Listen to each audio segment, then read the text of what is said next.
Hey guys, it's Coach Norman Stickle, and in today's video, I thought I would share my thoughts and some facts and reasons of why codependents and narcissists specifically, but also toxic people in relationships have a hard time, if at ever, will not be able to break up. They always will find it very difficult to end things. My personal experience has been with this, and I have come from that place. So part of this is really going to hit home for myself, but at the same time, a lot of this will be good, solid facts and reasons, not just in my own opinion. And if at any point in time, I would like you guys to feel free to hit the included link in the description with this video and book a free strategy call with me. If anything strikes a chord with you, I'm only giving away a handful of them today and in the next couple of days. So please take the initiative if you feel that I could really help you, and take a chance on yourself to book a free strategy call with me. You really have nothing to lose and everything to gain. So with that being said, I'm going to list some facts. First off, to start with the why codependents. We're going to talk about the codependents first, and then we'll cover the narcissists, and then from there we will have a little discussion about the relationship and what I would consider, I've mentioned it before, but the yo-yoing effect of the tugging and the pulling of getting the relationship back and forth. And and if you guys please feel free to leave comments in the like this video, and leave some comments if you have any questions, or like I already mentioned, you can hit the link and book a free strategy call. So the first off, with the codependents, codependents in themselves, first and foremost, I don't know if these are in any particular order, I would say, but I'm just going to kind of go through how I see them. First off, they feel responsible for solving other people's problems. That is a huge one. That was a huge one for me, for most of my, I would even say, into my adult life.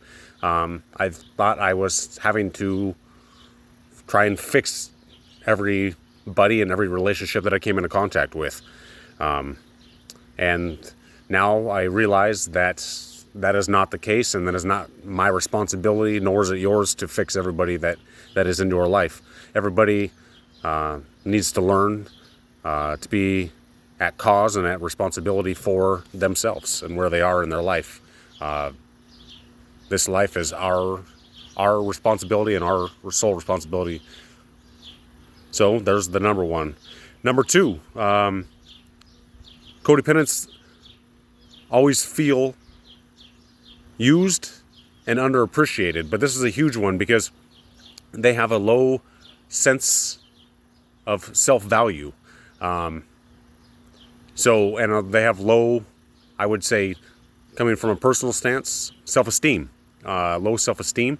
And with that being said, they lack boundaries, and boundaries are huge, big part of why codependents in general are taken advantage of and do not have the means or the ability or the strength or the confidence, however you want to look at it, to say no, to set boundaries because of their low sense of self. A lot of codependents will offer advice, whether you ask for it or not, in hopes or expectations that you will or should take it. Because, again, they're trying to be helpful, and they want to feel like they're bringing some sense or sort of value to you, almost like on a subconscious level of approval, of probing to see if you will almost take the bait, so to speak. And they're judging your reaction, the way that you respond, to see if underlying the surface, like it's a way if you're going to accept them and what they have to say and their opinion. A lot of these things that I'm going to mention are done subconsciously on both the codependent and the narcissist and the or toxic person's side of the relationship and their personality. A lot of these things are just done with our programming, which is a completely different video, but if we can always get into that. If you have any questions about our programming, how we are conditioned we go through life without getting off a subject, feel free to leave a comment in the box below, or again, you can book a free strategy call with me, and I will help you understand that a little bit more and add some clarity to that. Number 4, expecting others to do what you say. And this kind of goes along with what I just said, offering advice. It's almost a subconscious sense of entitlement, I guess. Like you're justifying yourself that it will be accepted unequivocally, and you are to the point where you will be, you want to be helpful. You think that you have the right answer to things, and it's almost like a subconscious justification, where you almost have this irrational expectation that everybody's going to take what you have to say and just run with it, when really that's not the case, and which leads to a lot of disappointment and whatnot when it comes down to those things, because expectations lead to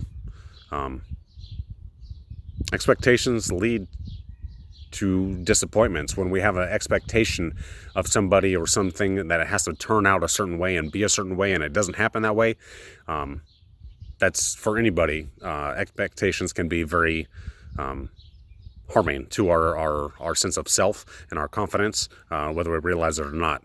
The best way to do it is actually go into and approach things with an open mind, what I would consider mindfulness in the moment, and take them for what they are at face value. Number 5, takes everything personally, as if it's happening to you and not for you. And with that, everything personally, this kind of goes back to having expectations of the way things that should be, and then not having those expectations fulfilled.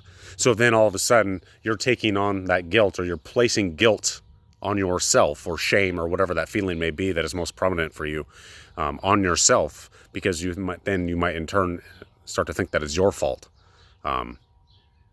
So yeah, number 5. Number 6, most always codependents in some form or fashion feel like a victim of the circumstances. Life is happening, to me, or why did this happen to me instead of this, and I was expecting that. It's that victim state mentality, which has a lot to do with the sense of self. Their confidence level has a lot to do with that victim mentality. Excuse me. Huge one right here. People pleaser. They do it for love, for acceptance, for self-gratification, because they think that's the way it has to be for people to accept them, to love them. If I do this for you, I'll be accepted. They'll love me more if I do this for them. So people pleasers all the way.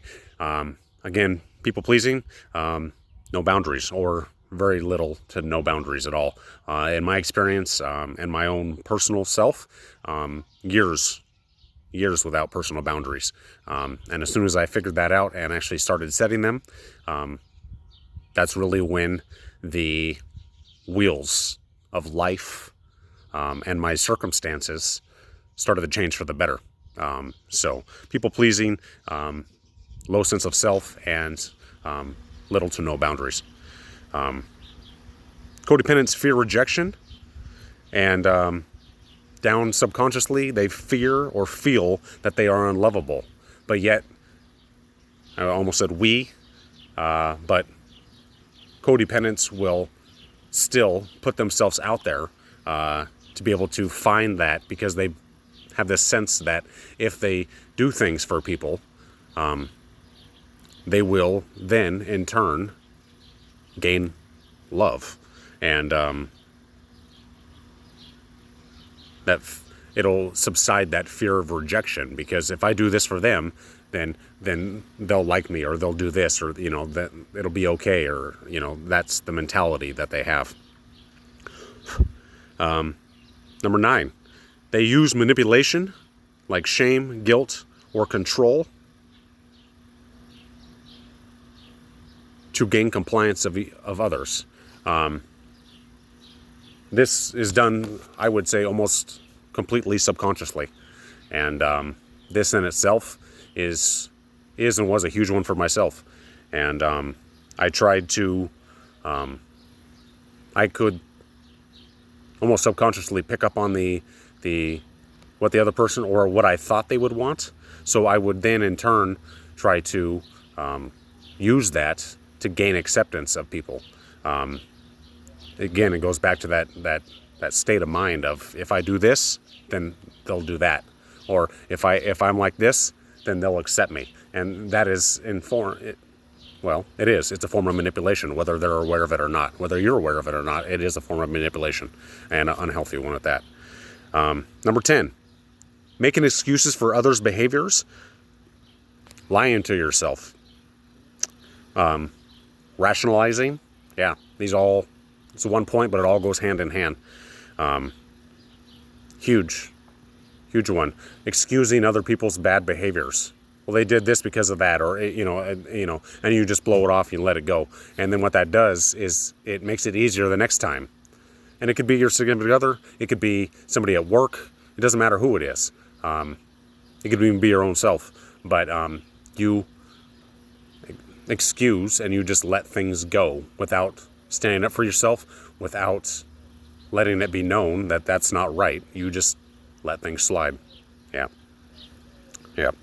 So those are 10 points from the codependent's point of view, and not even from point of view, but from a codependent standpoint. Those were 10 points that 10 points and 10 traits that are characteristics of someone with codependency.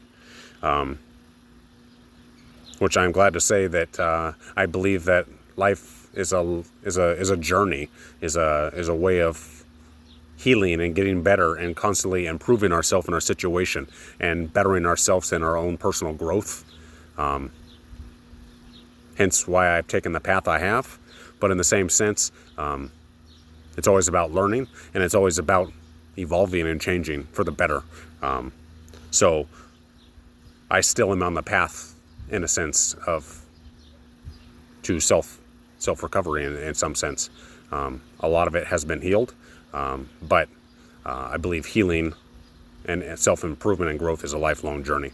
So next, we're going to talk about narcissists, which goes hand in hand with toxic people.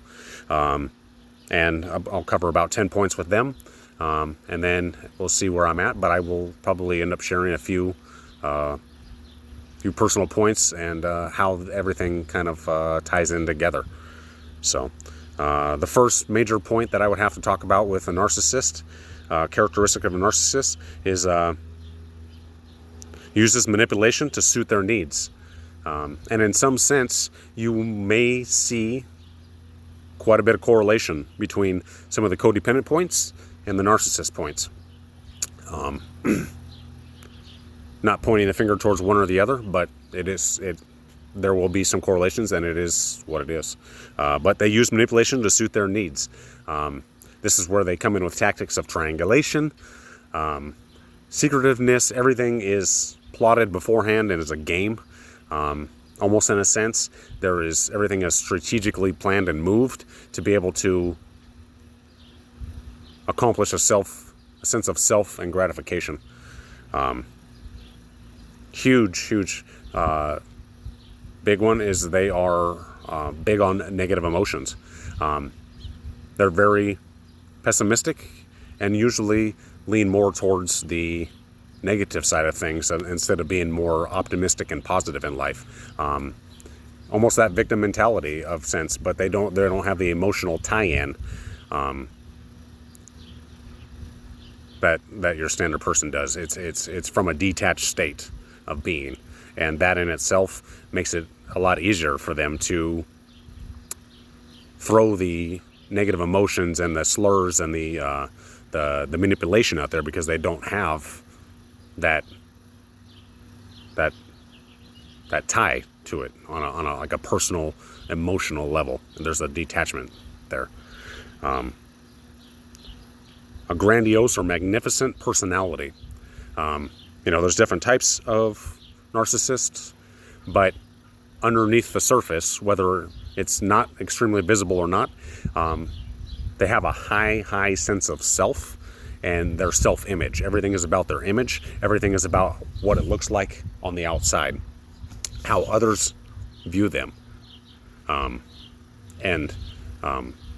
It's all about the public persona. It's always behind closed doors. It's always when things are not in the limelight. And also, this is from personal experience, that things and the manipulation and the tactics are usually pulled because there they can control the situation. But even in a public setting, it's all about the image and keeping it kosher, and keeping it so it doesn't bring any sense of suspicion necessarily to them. And even then, if they're like a grandiose or very kind of flamboyant narcissist, their comments will be more sarcastic, but still very sharp and very, you may not even catch it, but subconsciously you are, but consciously you may not even pick up on the things. Like it might be a sly little belittling comment or something in there to where it just seems like they are just so much better than you. Yeah, and that's where this grandiose sense of self comes in. But really, underneath the surface, they are hurting, but they have to make up for it. So it's this false sense of self that they portray very, very well. Very extremely entitled. Everyone caters to them and their needs. Everything, again, is selfishly motivated and comes up to them, and to be able to, what can they get out of it? Everything with narcissists and toxic people is about supplying something. And if you can't, if you can supply one aspect, but you cannot supply other, they will find somebody that can, absolutely. Charming and persuasive, very cunning with their words, and it always seems like they have the right thing to say at the right time. And they're very, I would say, fluid with that. Underneath the surface, they're very, very rigid about the way things are and whatnot, for the most part, but they're very adaptable to the situations to be able to manipulate it to their best favor and to their best interest. So in that sense, they're very flexible with that. This one was a huge one for me, and it comes back to the codependent, but boundary violator. Doesn't matter if it's physical, emotional, financial.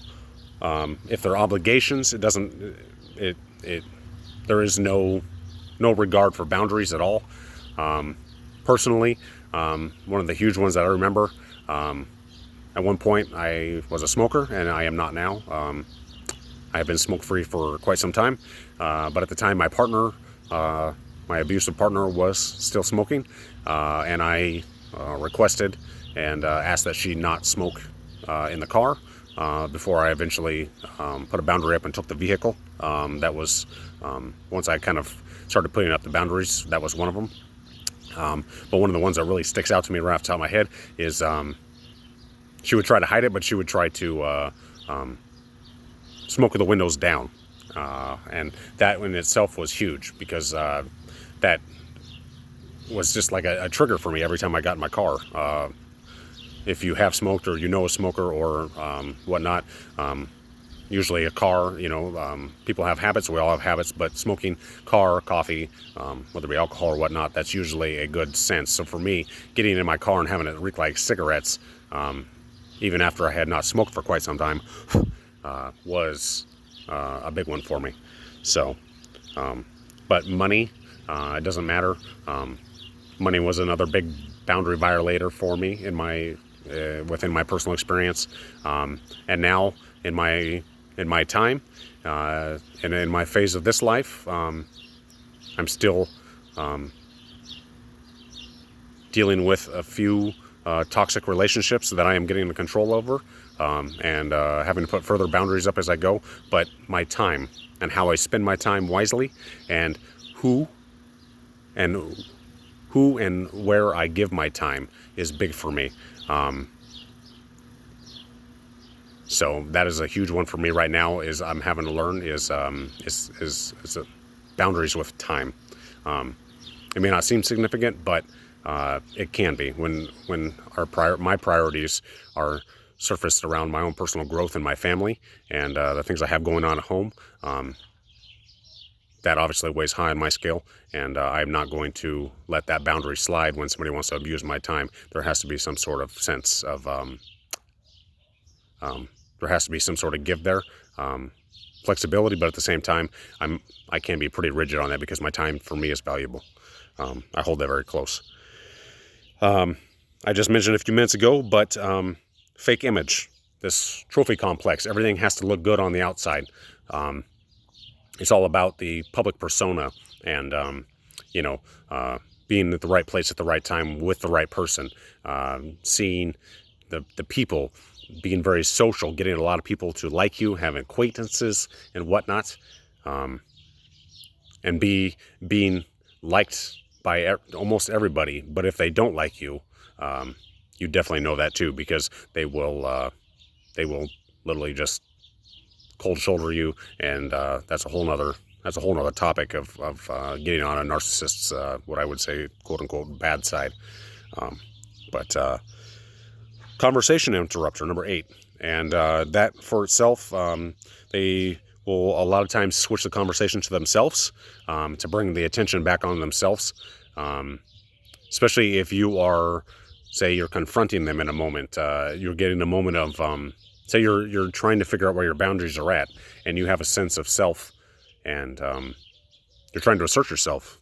I tested the waters for a long time, before I actually finally really started implementing things, and I was strong enough. I tested the waters, and the conversation was switched on me, and that's when the tactics of gaslighting comes in, the manipulation tactics, the triangulation, all these tactics and this arsenal that narcissists have just tucked in their back pocket, and are very good at using, comes into play. Kind of with a boundary violator, but a rule breaker, number 9. They have no regard for rules. It's kind of their way or the highway, and they're allowed to break your rules and boundaries, but if you break theirs, hell hath no fury. There will be some sort of discussion, outburst. It could be the silent treatment. It's not necessarily one or the other. It's kind of however they deem necessary to the time being, and how they think it'll affect you the most, so that you will not forget it and they will get the point across. They're a bad listener, number 10. Again, this comes back to the emotional detachment, even with the slurring the negative and the things like that around. But because they have this false sense of self and this detached state of from their emotions, it makes it easy for them to stir the pot of being very pessimistic and negative in their outlook in life, and how things are happening to them, in a sense, in correlation with the codependent. So some of these things are tied into each other. But with that being said, they have a little to no effect, or a very difficult time connecting on a deep self. And even then, if they were to catch themselves, which I did in a few instances, it is extremely short-lived, and it's almost what I would consider, for better lack of word, frightening in a sense, because they start to feel extremely vulnerable, and they will literally just cut it off, and there will be no leeway. So if you get to see that glimpse of a narcissist being vulnerable, I really urge you to pay attention and find out what that is.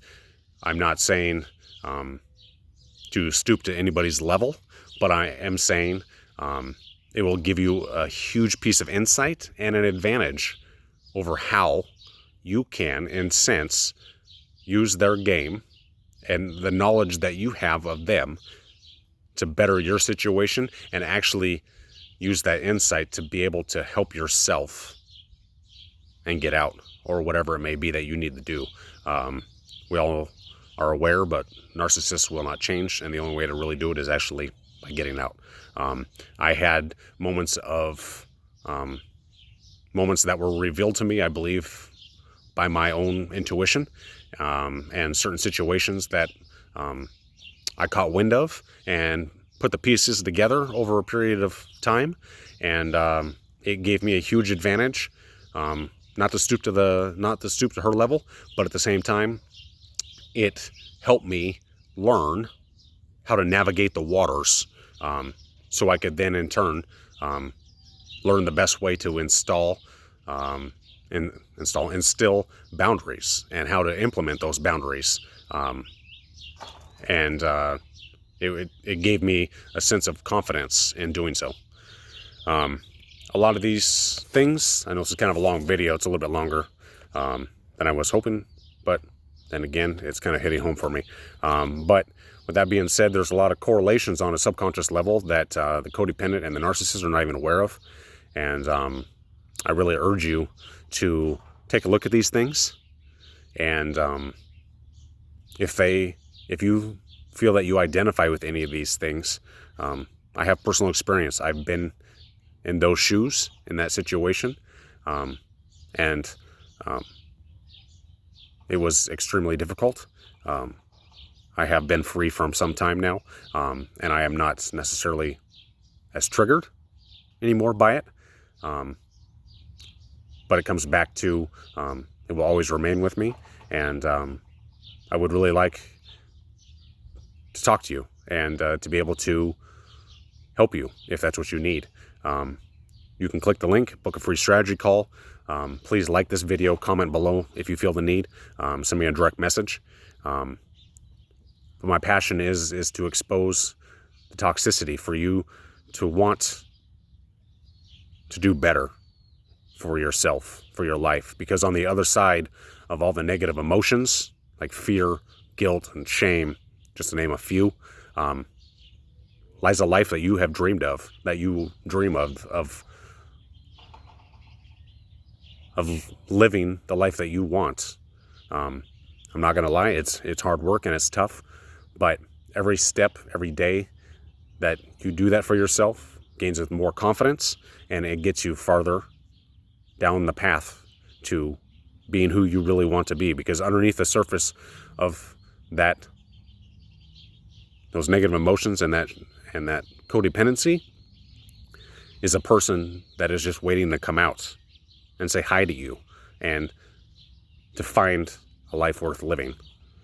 So I want to thank you guys if you stuck around to the end of this video. I appreciate you, and please click the link below and book a free strategy call. Direct message me if you need be, and please leave a comment and what you thought. I appreciate the feedback, and I thank you guys for watching. This is Coach Norman signing out.